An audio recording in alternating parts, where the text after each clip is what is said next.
เมื่อเรานำดอกมะลิมาแล้วก็จุดธูป3 ดอก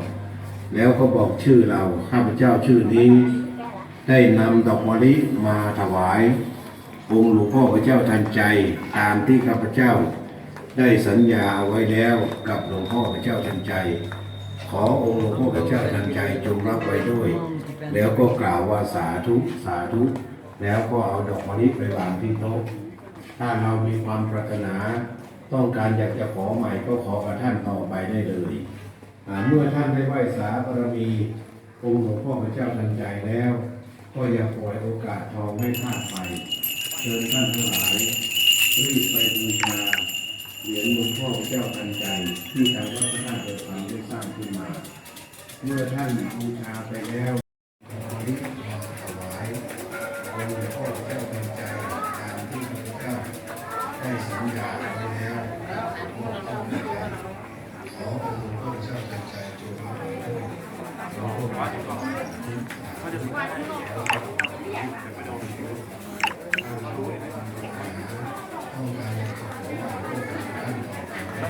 ये आग जलाने के लिए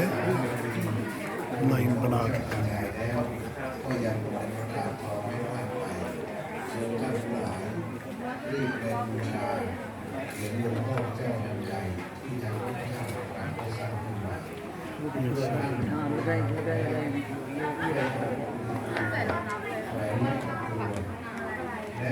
मनोटनों के हिसाब से फूल चढ़ा रहे हैं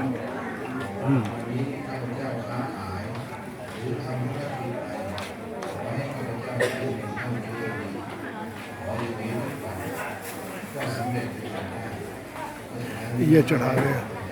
दिया कलियों का फूलों का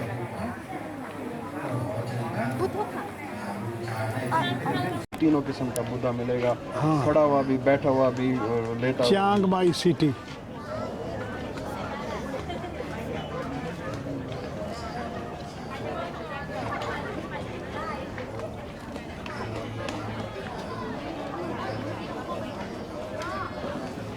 वाकई हैरत अंगेज बात है कि पार्क नजर नहीं आ रहा है।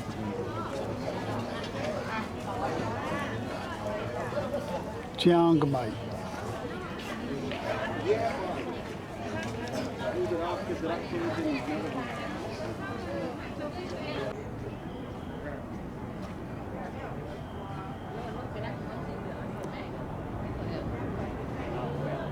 Chiang Mai royal park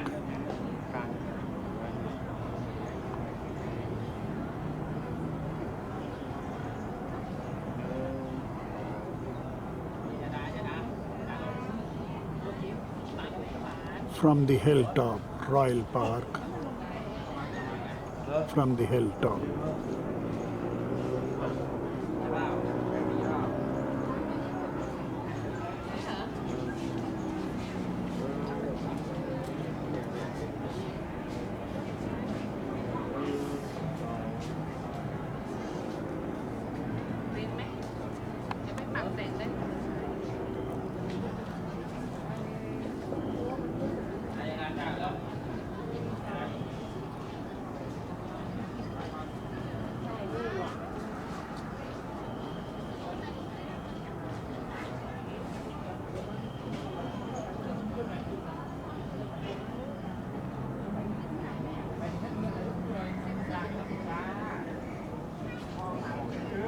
Chiang Mai City.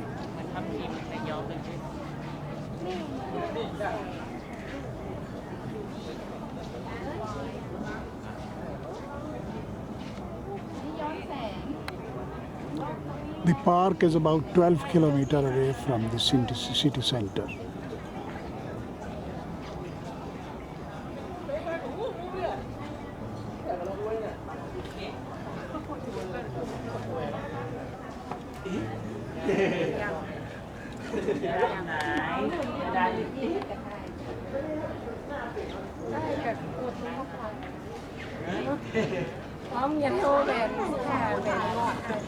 We are standing on the hilltop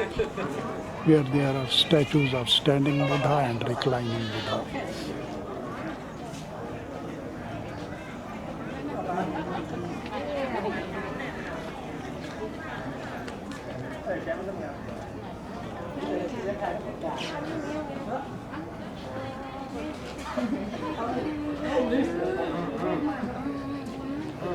What at the hilltop?